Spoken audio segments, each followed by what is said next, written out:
off the bat, tell us why you're running for governor.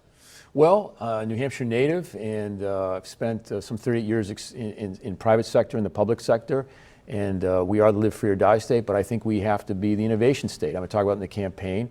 I really believe the decisions we make in the next several years can really determine whether we stagnate as a state or go forward.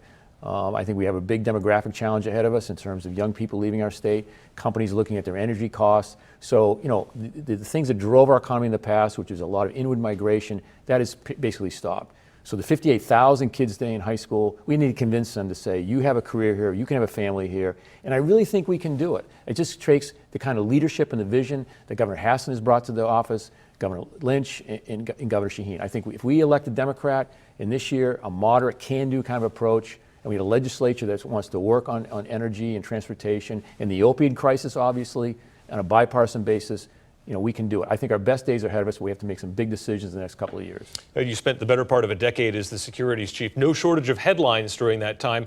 You took on some of the biggest businesses that were doing some inappropriate things and got big fines out of them.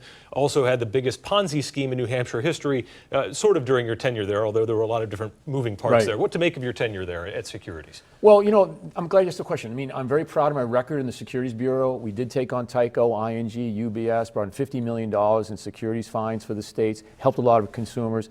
But what that means in terms of my style, that's going to mean that we have some big things to do. And for example, the opioid crisis, you know, we need to have a bipartisan approach, as I mentioned, but we have companies that have hyper-marketed these things in our state.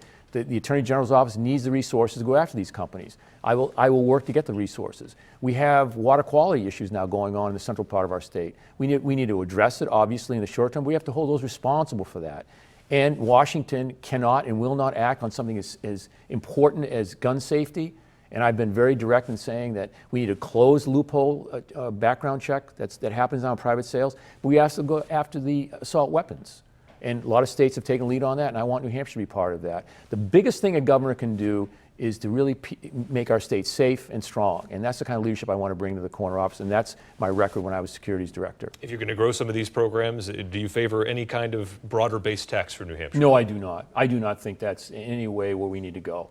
I mean, the economy's improving. If anything, we need to keep our low tax environment, and we need to address transportation energy, because what will happen is companies will come in and will grow the economy, get the revenues back that we need. I tell people oftentimes that if you go back to the years before the recession, 2007, we're not even back in terms of inflation-adjusted dollars to the revenues we need for the state. So we're still recovering from the recession. You don't enact a new tax in that environment. All right. Mr. Connolly, thank you for your time, and we'll see you out there on the campaign trail. Okay, look, thank you very much for having me. Thank you.